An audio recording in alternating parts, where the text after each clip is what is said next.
Hello! Sa part 11 ng ating video series na ito tungkol sa Republic Act 3019 ay sabay na nating tinalakay yung Section 3J at Section 3K. So natapos na nating talakayin yung mga acts o mga gawain na tinuturing na corrupt practices ng ating mga government officials or officers sa ilalim ng Section 3 ng Republic Act 3019 mula Section A hanggang K.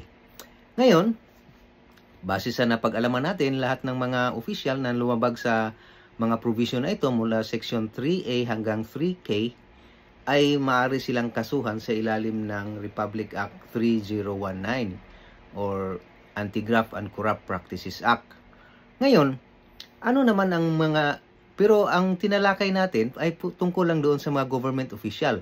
So ano naman ang magiging liability halimbawa ng mga private individuals?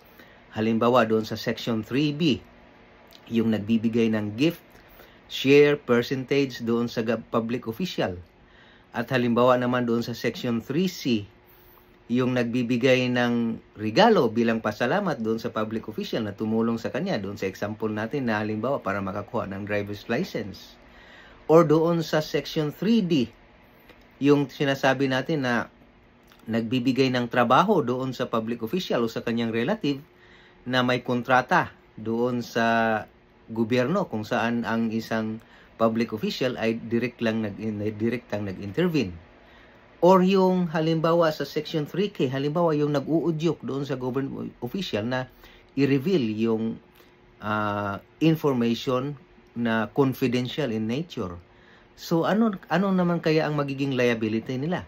Well, base sa second paragraph ng Section 3K, ay sabay silang kakasuhan din ng public official. Halimbawa, kung ikaw yung nagbibigay ng share, percentage, o benefit doon sa public official sa ilalim ng Section 3B, halimbawa, ay sabay din kakasuhan yung private individual na yon, ng private official ng violation ng Section 3B. Or kung halimbawa, ikaw naman yung nagbibigay ng present, gift bilang pasasalamat, so nakasuhan yung public official sa violation ng Section 3C, pati yung nagbibigay, yung private individual na nagbibigay ng gift or present bilang pasalamat, ay sabay din siyang kakasuhan ng public official sa Section 3C.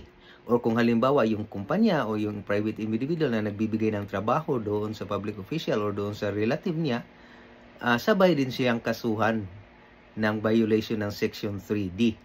At ganoon din sa Section 3K, halimbawa yung private individual na siyang nag-udyok doon sa public official na i-reveal ang isang information na confidential in nature, sabay din siyang kasuhan ng public official ng violation ng Section 3K. So yun po ang sinasabi ng ating batas.